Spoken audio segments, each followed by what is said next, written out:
I've been accused a lot recently when I talk about the bird flu of picking up on the big media narrative.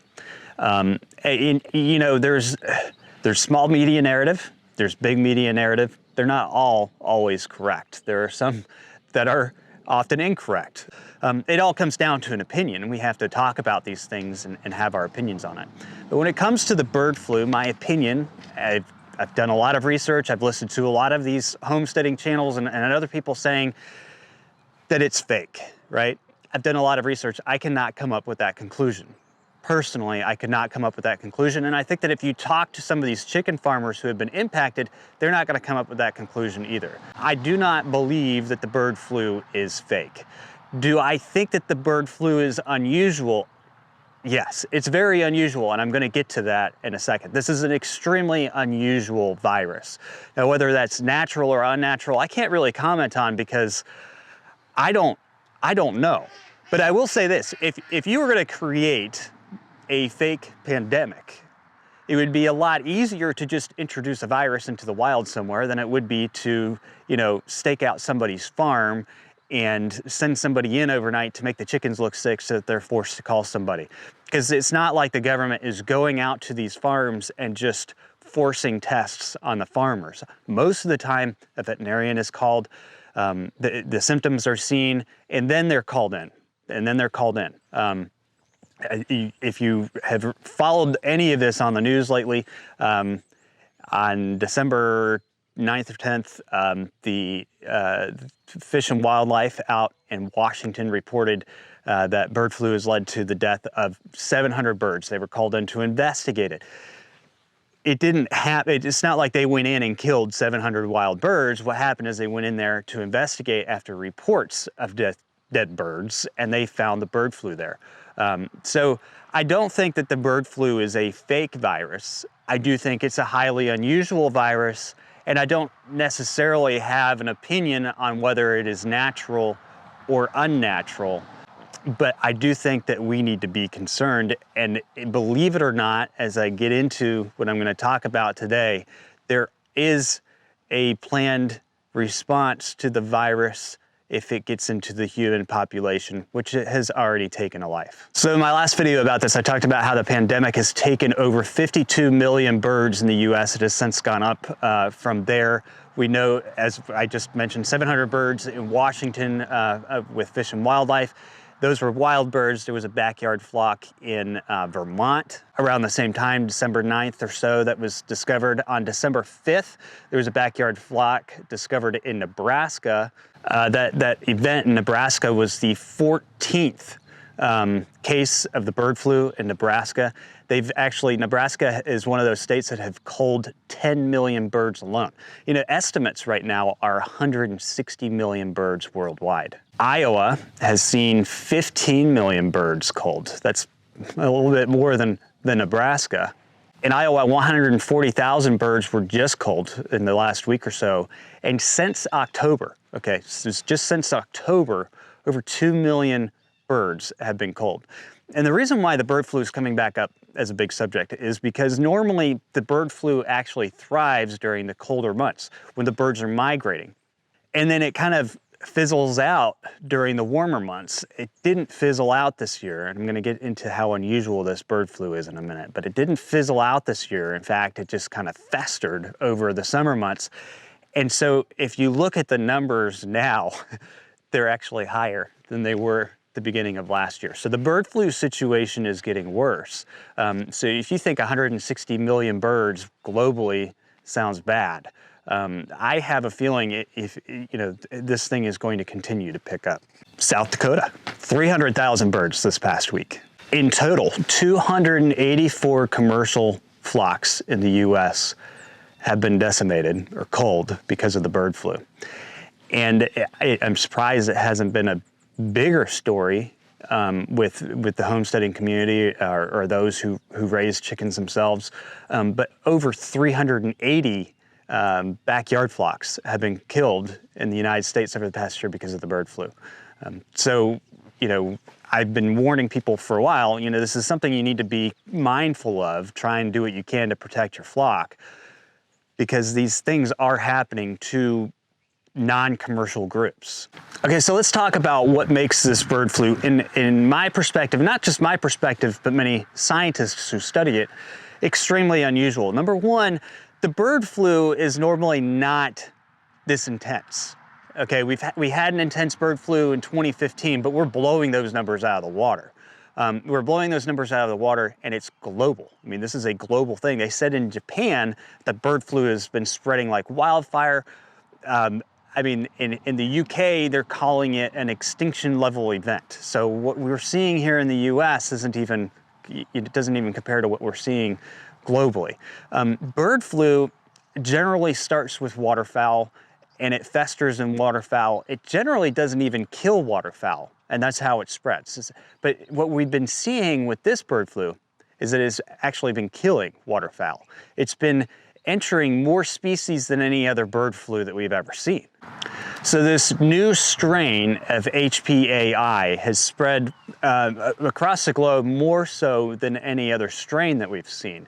It's been found in New Zealand, Venezuela, Portugal, Peru, Ecuador, Colombia. So this strain has been spreading through South America fairly quickly.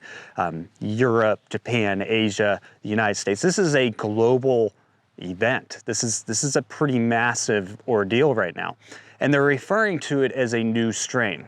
So, you know, we hear a lot of people talk about new strains of things. Everything seems to be somewhat of a new strain, but we haven't seen a strain necessarily this powerful, and that's the point of it. It is impacting waterfowl in a way that it normally wouldn't impact them. The Netherlands, it actually shut down, they had to cull 6 million birds this past year. Of course, you know, that does, you know, I could see how people would think that that has more to do with them trying to shut down 3,000 farmers. And don't get me started on that. They are shutting them down. They basically said, you sell to us or we're going to force you to sell to us.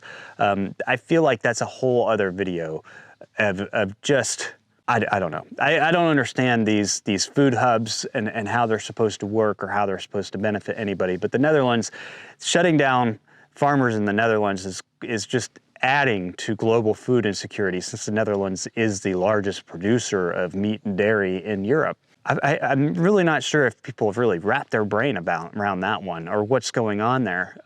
But the other food hub that I can think of, and when I'm talking about food hubs, I'm talking about these new that group food hubs, was Sri Lanka. And Sri Lanka's, I mean,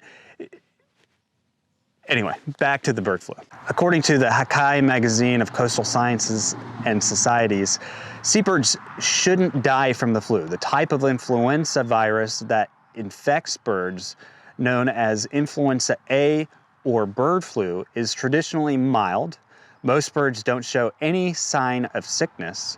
Its natural habitat is within digestive systems of seabirds and waterfowl. That's its natural habitat, such as ducks and geese. It spreads through bodily fluids and fecal matter in the water.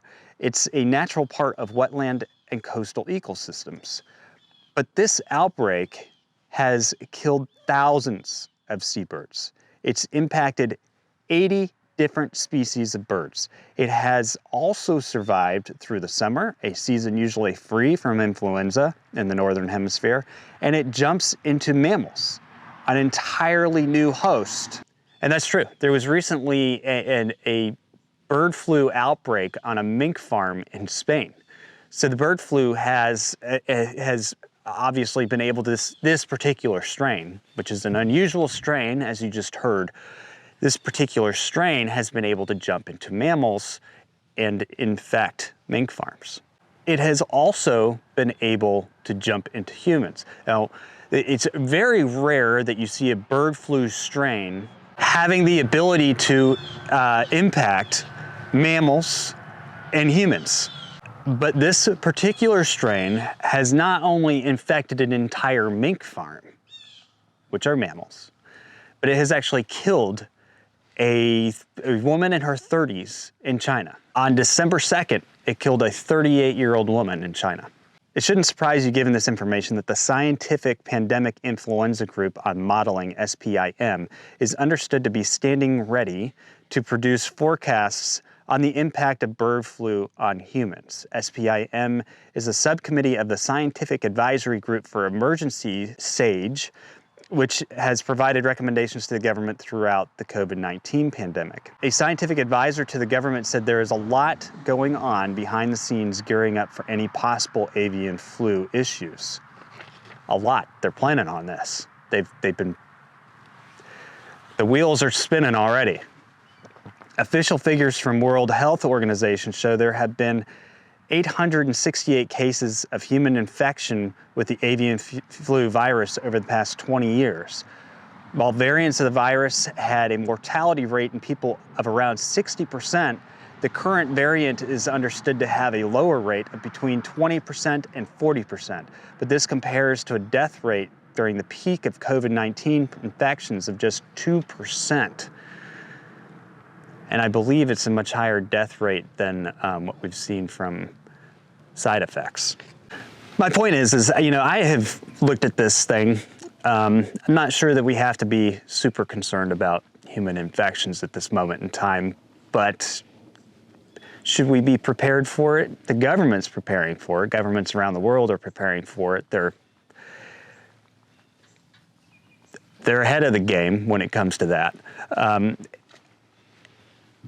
So my point is that I don't think that this bird flu is necessarily fake. I think that there is a flu strain out there, a highly unusual one that's impacting more birds than it ever has, it's lasting through the seasons longer than it ever has, and it has been able to impact and spread through a mammal population, the mink farm.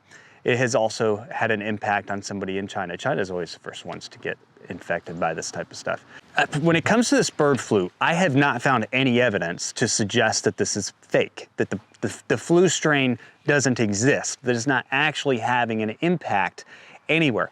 What I have seen, and what I was explaining to you in this video, is that this is a highly unusual bird flu. It's infecting more birds than it normally would. It's killing birds that it normally would naturally have a habitat in. It wouldn't kill its host.